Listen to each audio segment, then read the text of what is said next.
اليوم تتلعب الكرة العرضية، وادي محاولة لضربة راس وهدف أول لفريق الاتحاد الليبي. هدف أول من استغلال جيد للضربة الركنية في الدقيقة 14. ينجح فريق الاتحاد الليبي في إحراز أول أهداف اللقاء بضربة رأس من قلب الدفاع يونس الشباني. خطأ لا يغتفر من مدافع النادي الأهلي.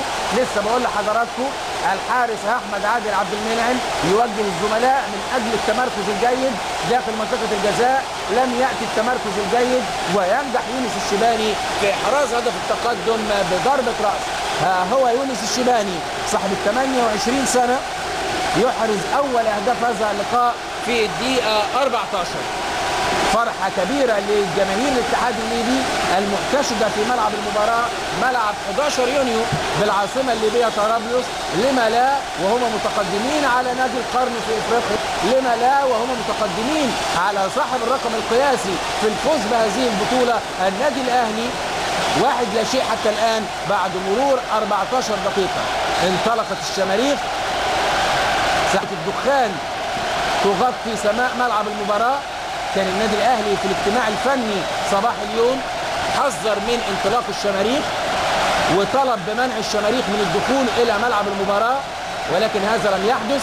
الشماريخ تملأ ملعب 11 يونيو وفرحة طاغية لجماهير الاتحاد الليبي، ولكن لسه بدري جدا. احنا بنلعب لسه في الدقيقة 15. يتقدم الاتحاد الليبي بهدف ولكن لسه بدري جدا وتبقى كل الاحتمالات قائمة. خالي تماما من الرقابة يونس الشباني. أين مدافع النادي الأهلي؟ أين التمركز الجيد؟ يونس الشباني بمنتهى السهولة يضع الكرة في المرمى. لحظة خروج الحارس أحمد عادل عبد المنعم ليتقدم الاتحاد الليبي بهدف للا شيء. ها هي الإعادة أكثر من مرة أمام حضراتكم. الكرة اللي فاتت اشترك فيها أحمد الزوي مع وائل جمعة. تتهيأ ليونس الشباني يلعبها بمنتهى السهولة، منتهى الأريحية داخل الشباك دون أي اشتراك من مدافع.